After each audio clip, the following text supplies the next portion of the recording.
Namaskar. Welcome to this session. We are considering the Bhutendriya Parinam of Prakriti. That is the cosmology of Patanjalas.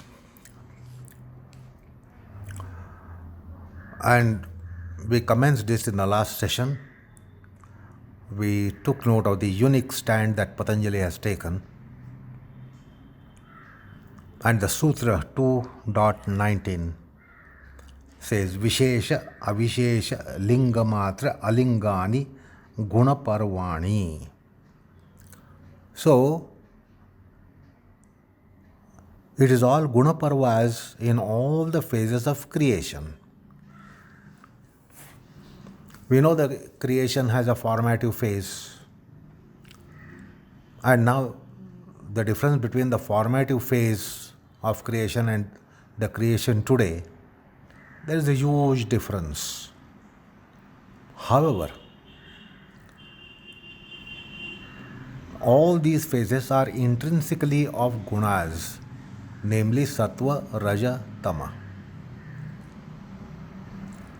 And these guna parinamas, or the phases of creation, from the formative period to the state that we have today, and the states which are going to come hereafter until the dissolution of the universe, it will be all gunas and gunas and gunas. Those are called the phases of gunas, various phases of gunas. Like a person takes a birth, and suppose the life lives a full life up to ripe old age. It is the same person from birth to a long life and then death. And the person goes through various stages: infanthood, to childhood, to adolescence, to youth, adulthood, old age, decrepancy, finally decay and death. But those are various stages.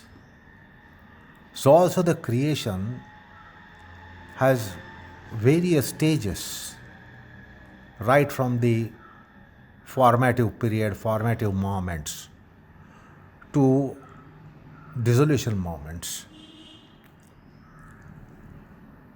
However, it should be understood that all those stages of creation are intrinsically of the nature of gunas. They are only gunas and gunas and gunas. So that is what Patanjali and the Sankhyas have expressed view here, that these are all guna parvas. And these phases are described as Vishesha, means particularized; Avishesha means unparticularized; Lingama means only mark phase, just the mark; and Alinga means markless phase, not even a mark. And we saw that example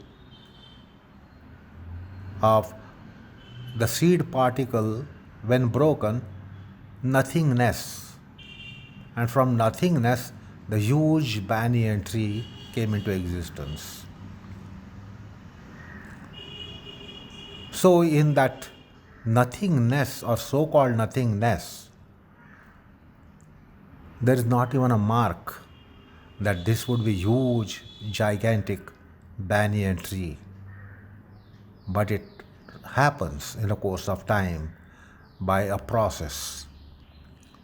So there is not even a mark. Then there is a mark in the form of seed, and then there is that sprout and sapling, and the plant coming up, and then the tree, and the huge expanse of banyan tree. So the phase of banyan tree fully bloomed and blossomed and expanded is the Vishesha Parva. And then earlier to those phases, slowly, it will be Avishesha and then Lingamatra and Alinga. But the point that we have to discuss today is when Patanjali mentions Vishesha Parva,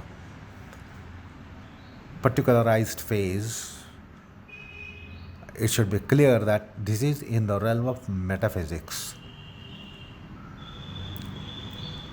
All that is around you, that is visible to you in this universe, like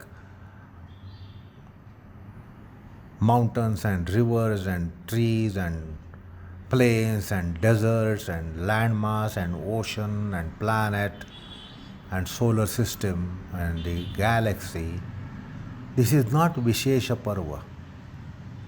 This is something after Vishesha Parva.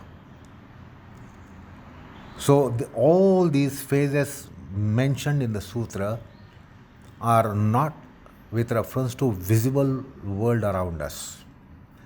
These are all metaphysical phases. This should be borne in mind, because with the example of the banyan tree, one might get the feeling that all this is manifest is Vishesha Parva. It is not Vishesha Parva. Because Patanjali is speaking with reference to metaphysics here.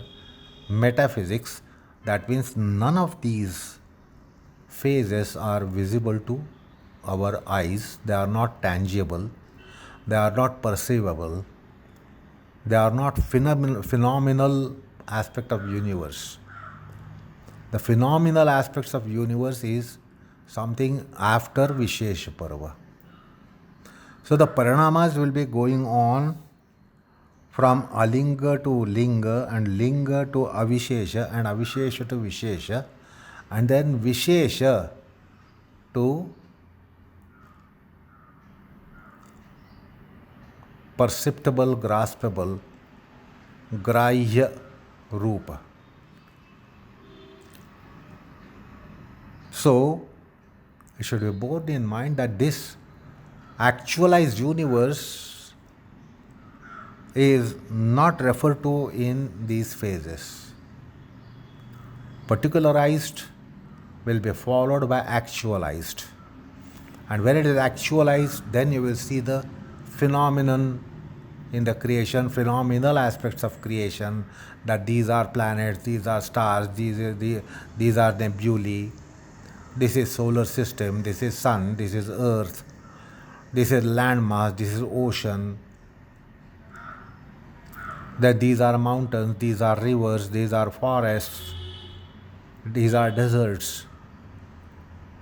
So that is called actualized creation. So Vishesha should not be mistaken to actualized creation, which is our objective world. This will be actualized phase is the world or universe which can be sighted with our eyes or perhaps with some gadgets like microscopes and telescopes, and it will become visible. So all this metaphysical means invisible even to gadgets. Don't think that the metaphysics means something visible to microscopes, because apart from visible creation to us, there is so much creation which is invisible. It is invisible because of our limitations of the senses, limitations of the mind, limitations of the intellect, that we cannot really comprehend it, see it, sense it, feel it. So actualized phase means that which can be understood by Buddhi. So that is subtler actualized, Because many things which cannot be seen, intellect can grasp it. So buddhi grahya, manograhya, and indriya grahya. So these are the phases of actualized creation. So for your convenience, it can be added actualized, particularized, unparticularized, mark only, and markless. These will be the phases. Patanjali is only mentioning the metaphysical aspects. Here it is metaphysical. And of course, the text will come across what after Vishesha Parva. After Vishesha Parva or particularized phase, there is actualized phase. And then we have whole phenomenalism of the universe, graspable if not to senses, to the mind, and if not to mind, the intelligence and the human psyche. So not to mistake the Vishesha Parva to phenomenal aspects of creation. And therefore I repeat that this is metaphysics, beyond physics. And from this you get the actualized phase of creation, which will be gross or subtle. Then you have material manifestation in the form of solid matter, gaseous matter, liquid matter. So there is no reference to materialistic aspects of creation here is to be understood. It is post Vishesha Parva that there is again some phenomenalism which gives rise to materialistic creation or material creation. Material creation means you have the matters of the form of solid, liquid, gaseous, frozen to molten matters. And that is something that is objective world for our senses, our mind, our intelligence. So all these phases are atindriya. Atindriya means beyond sensory grasp. Sensory grasp means not only gross senses like eyes and ears or the 5 perceptive organs, but even beyond the perception of mind, perception of even buddhi. So that is atindriya, but buddhi grahya. And then comes atindriya, not even buddhi grahya, and that is metaphysics. So when it is buddhi grahya, it is not metaphysics. When it is beyond the buddhi grahyata, then it is metaphysics. So therefore, the Sutra is speaking about the creation up to metaphysical plane. If I may say so, in the parlance of modern sciences and modern man's language, these are particle physics, little prior to particle physics. Because from particle physics we will not know the phenomenal things, that this is gaseous,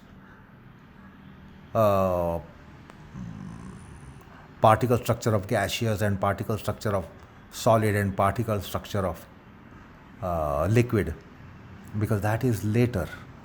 So in particle physics you don't come to material world. You don't come to material world. And then just before the particle plane, which is the first plane of physics, there the physics starts. And before that is all the realm of metaphysics, beyond physics. So Patanjali is dealing with metaphysics. And you should recall, you were told that we are dealing with certain metaphysical aspects. Metaphysics has branches of cosmology, teleology, ontology.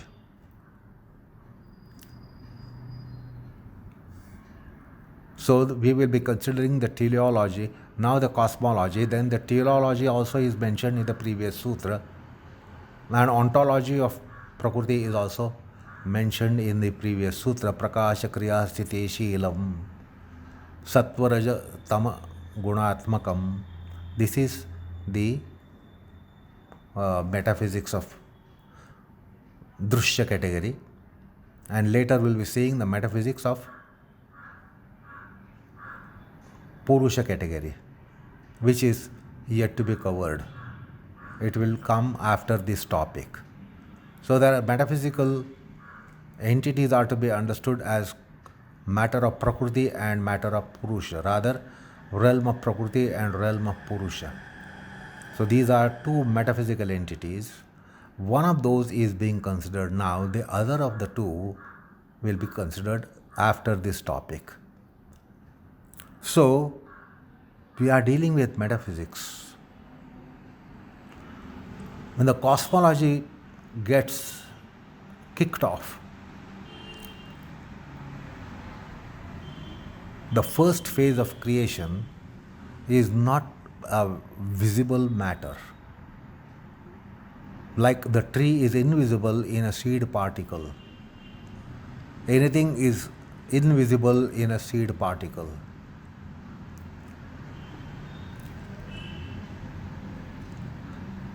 So that's how the creation starts taking place, from nominal to phenomenal. So these are nominal aspects. Prakriti is described in its nominal phase. So Vishesha, Avishesha, Lingamatra, Alinga are nominal phases of Prakriti and not phenomenal phases of Prakriti. The phenomenal will come after Vishesha Parva evolves. And that is also a part of the text here, that is called Dharma Parinam, Lakshana Parinam, Avastha Parinama of Vishesha Parva. So when the Vishesha Parva transforms further, then we start slowly getting Bhutendriyatmaka Srushti, the Buddhi Grahya, Mano Grahya, Indriya Grahya, perceptible to Buddhi, then to mind, and then to senses. And when it comes to senses, that's the grossest form of manifestation. So, point is, the metaphysics is being discussed. So, in metaphysics, the threshold between the metaphysics and physics in Oriental thought form is called Panchikaranam. That's called quintuplication. Quintuplication of Vishesha matter. Vishesha matter is Prithvi, Aptej, Vayu, Akash. These are invisible. These are metaphysical. Not to mistake Prithvi, Aptej, Vayu, Akash to something that is visible. That's why they are called Mahabhutas, great ghosts, or they are tattvas. They are principles. Principle of earth, water, air, fire, air, and space. They are principles. They are not objects of our knowledge with the naked faculties, and not even with mechanical insights. No telescope and microscope will tell you about what that is. So that needs intuitivoscope, samadhi prajna, samadhi chakshu. Those eyes, like in Bhagavad Gita, we come across in the 11th chapter the concept of divya chakshu, divya drushti. So for divya drushti, it will be visible. And divya drushti is beyond Hubble telescope to electronic microscope. So the metaphysics doesn't come under electron microscope. The metaphysics doesn't come under telescope. It needs intuitivoscope, samadhi prajna. So the point is, the sutra is dealing with metaphysics. And now, just as I said, that between the Vishesha Parva and the graspable actualized creation that we have around now, there is a threshold that is called quintuplication, panchikaranam. So the Prithvi Tattva is not visible, Ap Tattva is not visible, Teja Tattva, Vayu Tattva, Akash Tattva is not visible, not even intellectuable. Not only not visible, tangible, but also not intellectuable. It is even agrahya to buddhi. It will not be cognized or circumscribed by the buddhi. And that is why it is called metaphysics. So, as I said, Vishesha Parva has another phase which is Srushti. The Srushti. Then Srushti means creation. Creation means all that is around us, which we can grasp, sense, feel, see, understand and comprehend to some extent to identify what is what. And that is called Panchikaranam, and that is at the threshold between actualized creation that is around us in the form of mountains and oceans and forests and deserts and land mass and water mass and then planet and then stars and the galaxy and then nebula, etc.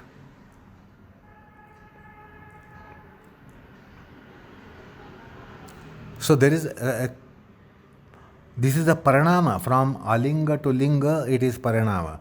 Linga to Avishesha, it is parinama. Avishesha to Vishesha, it is parinama. And from Vishesha to Panchabhautika is also parinama. And once it is Panchabhautika, again there will be parinama going on for something from being new to becoming old gradually, and then very, very, very old, and then gone into latency, destroyed, lost, gone. So the parinama is going to come, is going to continue. It is not that the guna parinamas will be only between Alinga to Lingamatra, Lingamatra to Avishesha, and from Avishesha to Vishesha, but even after Vishesha, then there is the Panchikaranam called quintuplication, and after quintuplication we get the tangible, visible matter, graspable to starting from intelligence, the buddhi, to graspable to senses. As we know, many of the things in the phenomenal world are invisible to senses. Like we cannot be seeing bacteria through our naked eyes. We need microscope. Viruses are not visible. So there is something beyond the microscope, so subtle that it is beyond the electron microscope. And there is something beyond telescope, beyond your radio telescope and Hubble telescope or whatever ultra-modern telescope that you are going to have prospectively. It will be beyond sight. It is because of its not only remoteness, its subtlety.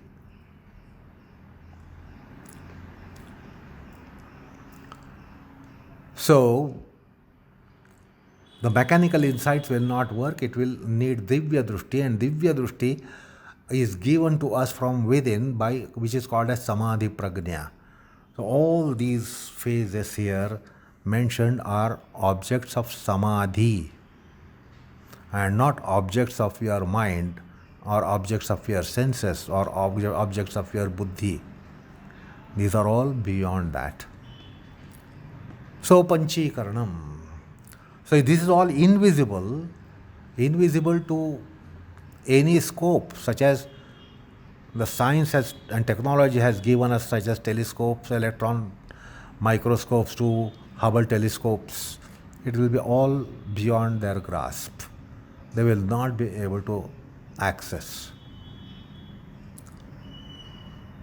Then comes a parinama called panchikaranam. Panchikaranam means quintuplication. Now what is this quintuplication? So what is under your feet is Prithvi, but not Prithvi Tattva. What is above your head is Akasha, but not Akasha Tattva. The 70% of the ocean which is covering our planet is not Jala Tattva. It is Jala. It is Panchikruta. The flame that you might find somewhere, a volcano, that is not Agni Tattva. That is Agni, no doubt, but not the Agni Tattva, because it is visible. Volcano will be visible. You see the volcano and you say this is volcano. You see the ocean and you say this is ocean. You see the sky above the head and you say this is the sky. This is sky. And you see what is under your feet and you say this is earth. So this tangible, graspable matter is Panchikruta. Panchikruta means all the five coming together. Like ecology has a view that all matter exist in all matters. This is a view of modern science called ecology. All matters exist in all matters. So, quintuplication gives a basis for this, that even the ocean, which we think it is a water body, has not only element of water, but other four elements too. The boulder, the rocks and the stones and the earth on which we are standing, it is only 50% element of earth. The inferno or the fire, there is only 50% of element of fire. The space over the head has only 50% element of space. So, what appears as space to us and what we deem as space, what we deem as water, what we take as water, what we consider as water, what we consider as earth, by way of solid metals and the earth and boulders and stones and rocks, have only 50% of their matters. So there will be only 50% of Prithvi Tattva in a boulder, 50% of element of earth in a metal, iron bar. It will only be 50% Prithvi Tattva. Ocean will have only 50% of water, principle, element of water. So although ocean is 100% water, the element of water is only 50%. This is called quintuplication. There is Panchikaranam, which is discussed in Vedanta Shastra and even Yoga Shastra. And when it is Panchikruta, then it becomes tangible, graspable, perceivable. So when I said the water body, a glass of water which is filled up to the brim, there is 100% water in the glass. However, there is 50% of element of water. What about other 50%? Other 50% are taken up by 12.5 each of the other four principles.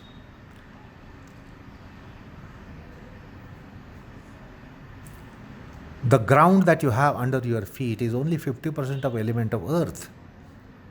What about other 50%? Other 50% is shared 12.5 each by the rest of the elements. So all elements will be coming together to create a manifest matter. Gaseous matter, solid matter, liquid matter, etc. Or matter of the form of earth and matter of the form of water, matter of the form of air, matter of the form of fire and matter of the form of space. 50% plus 12 and a half, 12 and a half, 12 and a half, 12 and a half. That is why it is constituted by all the five. In the percentage mentioned here, that is why it is called Panchikaranam and that is called quintuplication. And that gives you actualized matter.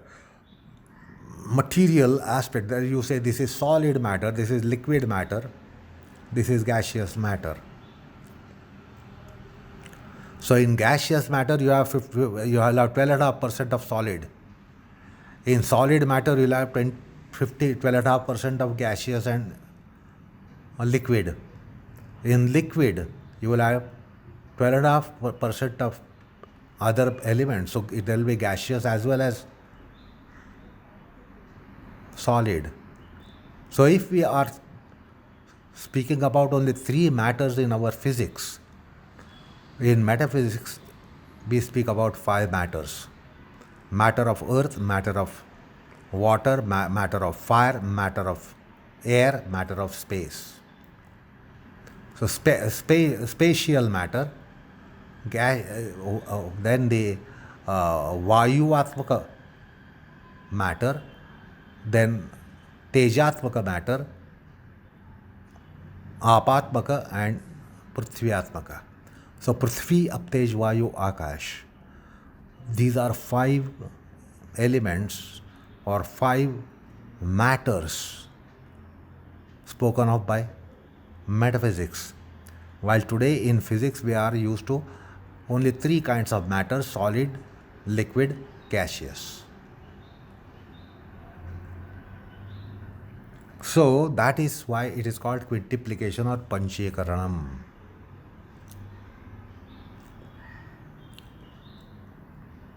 And of course we will be coming to this aspect which is part of the text. Vyasa has given exposition to the Panchikaranam. And of course today we know Panchikaranam as a topic of Vedanta. It originates from Trivrutti Karanam of Upanishads. So anyway, up to quintuplication of matter, it is really, you will see that that's the threshold of material and supramaterial, subtle material or supramaterial. So we will have to understand this. Something before Vishesha Parva,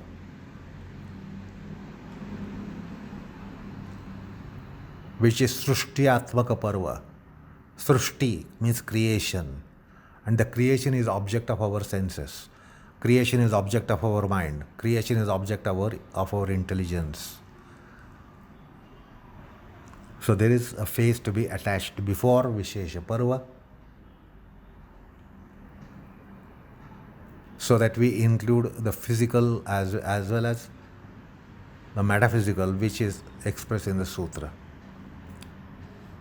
So the quintuplication means the five elements come together. That is unique characteristic of the Panchamahabhutas.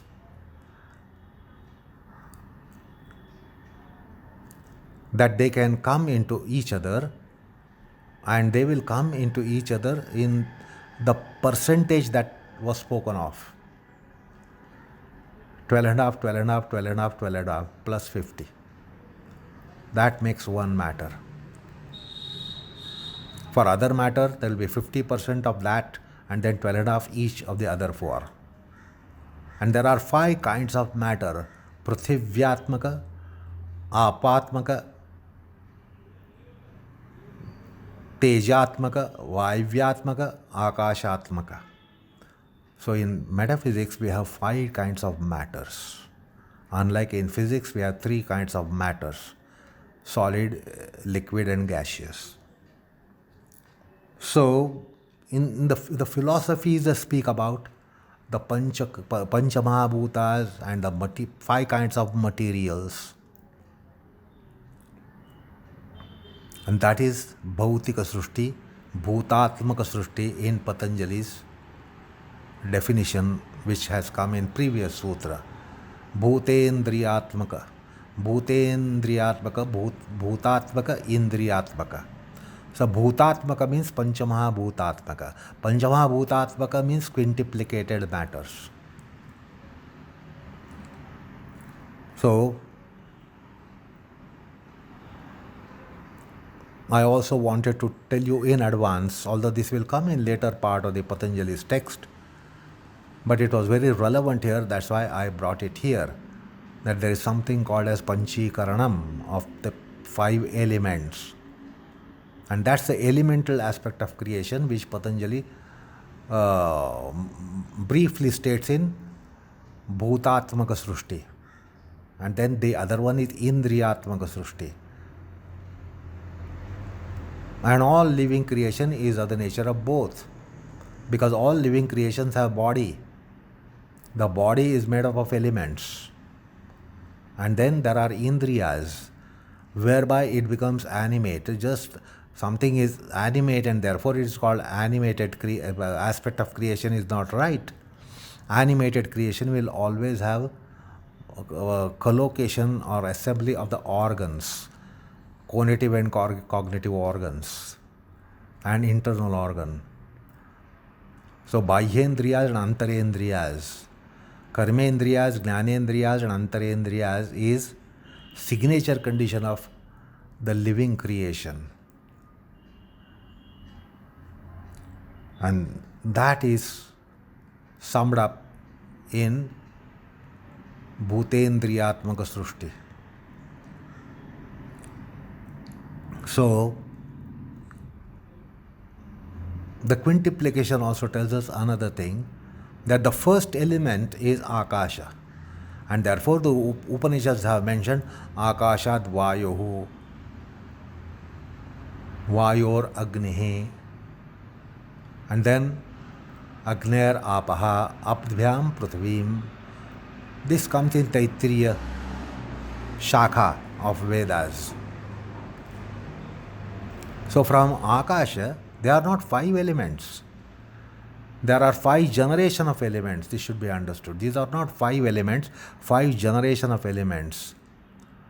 Vayu comes from Akasha. Tej comes from Vayu. Up comes from Teja. And Prithvi comes from Up. So these are 5 generations of elements. They generate each other in the order Akash, Vayu, Tej, Up, Prithvi. So Akasha is father or parent, parental to Vayu. Vayu is parental to Agni. Agni is parental to Up, and Up is parental to Prithvi. So Prithvi has a father, Prithvi has a grandfather, Prithvi has a great-grandfather, Prithvi has a great-great-grandfather.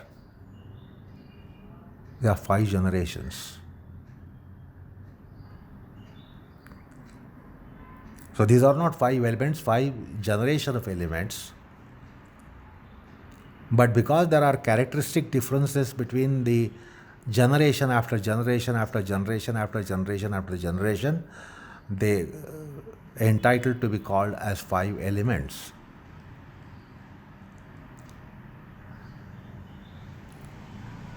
So, Akasha, the first generation, has only one quality, guna, called Shabda. The Vayu has 2, Shabda plus Sparsha. Agni has 3, Rupa plus Sparsha plus Shabda. Then Up has 4, Rasa plus Rupa plus Sparsha plus Shabda. And the Prithvi has 5, Gandha plus Rasa plus Rupa plus Sparsha plus Shabda. So Akasha has only Shabda Guna, Vayu has Shabda and Sparsha, Tej has Shabda, Sparsha, Rupa, then Up has Shabda, Sparsha, Rupa, Rasa, and Prithvi has Shabda, Sparsha, Rupa, Rasa, Gandha. So this is the information that we get in the metaphysics. So the gunas are progressively increasing in the subsequent elements. The first element has only one quality, guna, shabda. The second element which ensues from it has two, its own as well as parental. The third has its own as well as parental and grandparental. The fourth has its own as well as parental, grandparental and great grandparental. And the fifth has its quality, guna, as well as parental, grandparental, great grandparental, and great great grandparental.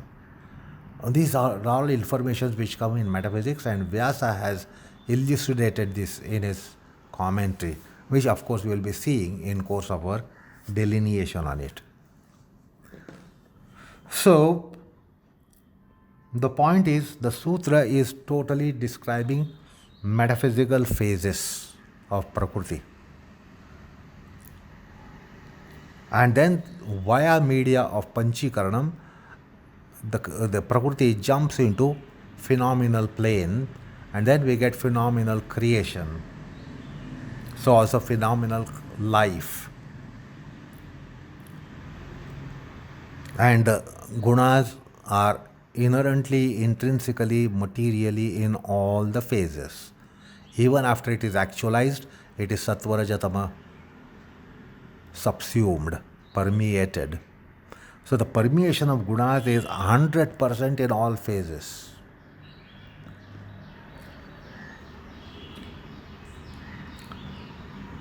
So that is how I am trying to slowly orient you to the matter of the sutra here that we are dealing, the 2.19. I think that should be enough for the day, and we'll proceed on it in our next session. So namaskar all of you.